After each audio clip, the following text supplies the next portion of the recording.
Hono Coroko. Ternyata huruf Jawa ini mempunyai arti yang luar biasa. Nilainya luar biasa. Bahkan artinya itu sangat relevan untuk dunia maupun nanti kita setelah kematian. Sebenarnya sumber dari huruf ini dari mana?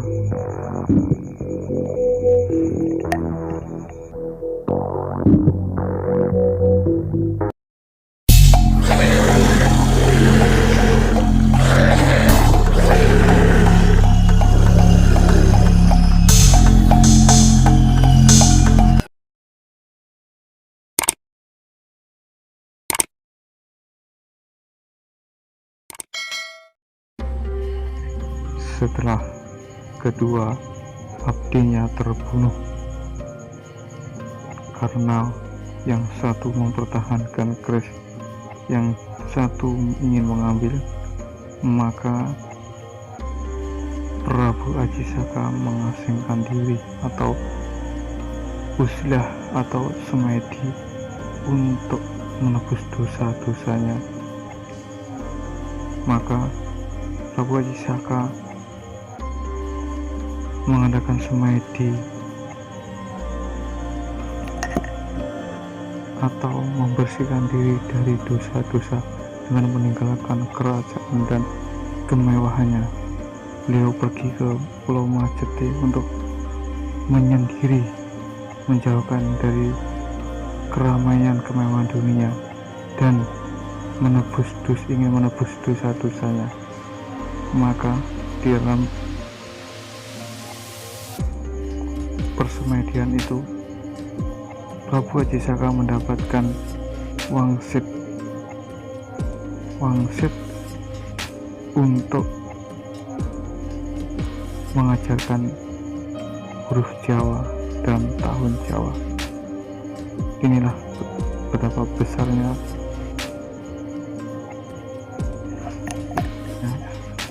nilai pembersihan diri, pembersihan hati dari segala penyakit dosa, penyakit cinta dunia. Maka hati itu akan bersih dan disinari oleh ilmu-ilmu atau hikmah-hikmah, sehingga Prabu Ajisaka dalam persemediannya mendapatkan hikmah untuk mengajarkan ilmu Jawa dan tahun Jawa. Inilah huruf Jawa dan artinya yang diperoleh Prabu Ajisaka dari persemediannya atau penyendiriannya di Pulau Majete. Oh no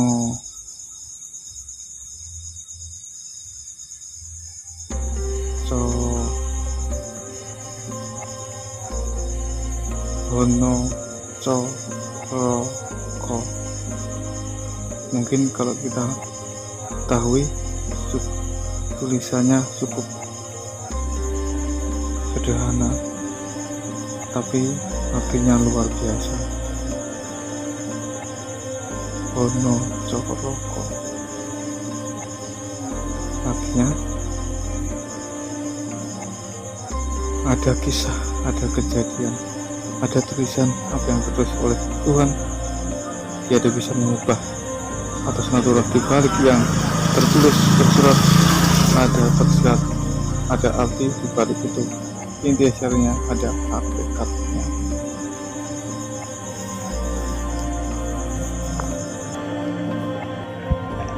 Setelah Hono Coroko ada vers kedua. Kalau tadi Hono itu ada Coroko tulisan, kisah dan sebagainya.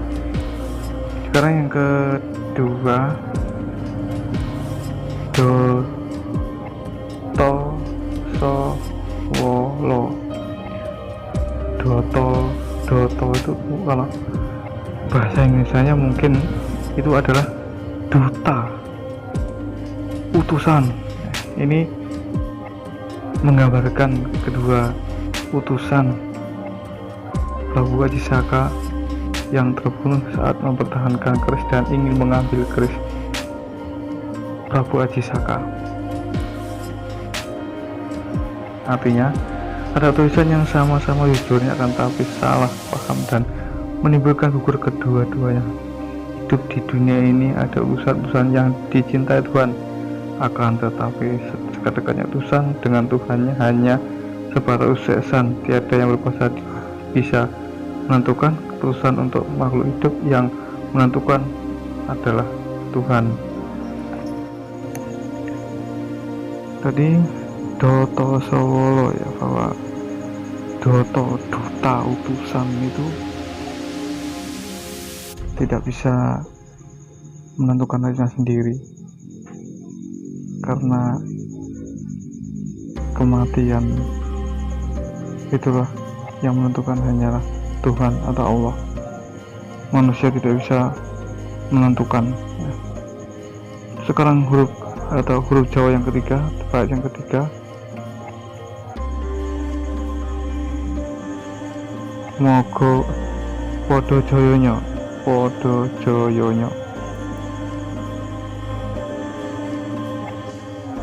artinya masa perjuangan biasanya mengalami masa kejayaan sampai waktu yang menentukan.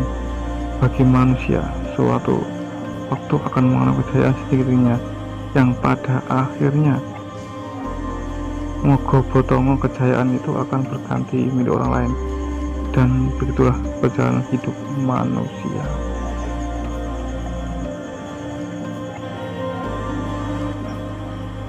Yang terakhir adalah akhir dari makhluk hidup nih, mogo botongo batang bangkai mungkin ya, itu artinya mogo botongo. Ini yang terakhir dari keempat baris, dan ini adalah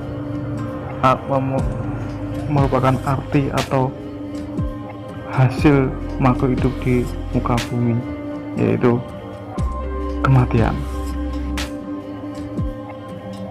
Mogo botongo.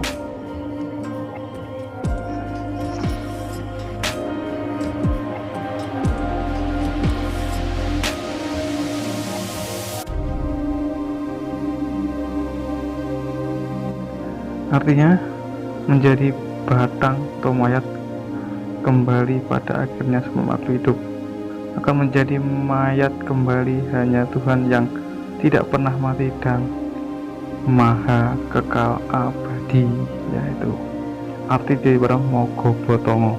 Luar biasa ya.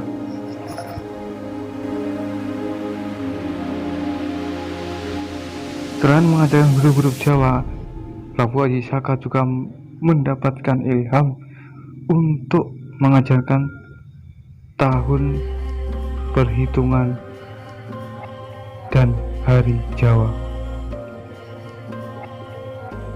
Bulan-bulan dalam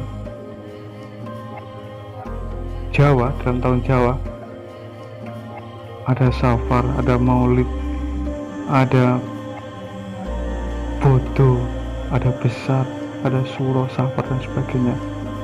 Kalau hari ada Akad, Pon, Wage, Legi dan sebagainya. Sedangkan ada perhitungan Jawa itu ada sendiri ya. Jadi cukup lengkap sekali. Ajisaka ini mengajarkan tahun Jawa dan huruf Jawa. Ada kalau perhitungan Jawa itu ada gumrek, ada tolu, ada waktu gunung dan sebagainya. Nah, sekarang wangsit itu dari mana asalnya? Ternyata huruf Jawa artinya juga tahun-tahun Jawa itu bersumber dari kitab Zabur ya. Jadi bukan hasil karangan pujangga zaman dulu tidak, itu bersumber dari kitab Zabur. Itu ya, luar biasa. Setelah Haji Saka mendapatkan ilham itu atau wasiat itu atau wangsit itu, maka beliau kembali ke kerajaan untuk mengajarkan kepada keturunan-keturunannya, yaitu huruf Jawa, tahun Jawa, dan perhitungan Jawa. Bahkan pada saat itu huruf-huruf ini sudah terkenal sampai seluruh dunia. Jadi huruf Jawa itu zaman Haji Saka itu tidak hanya di Pulau Jawa saja, bahkan sudah terkenal sampai seluruh dunia. Tetapi sekarang orang Jawa pun sudah jarang yang memakai, ada pun sedikit. Justru yang memakai huruf Jawa, perhitungan Jawa itu rata-rata justru orang Bali. Itu masih erat memegang ini ya, itu orang-orang Jawa sekarang itu lebih memakai tahun-tahun Masehi ya. Itu ya, semoga bermanfaat. Wassalam.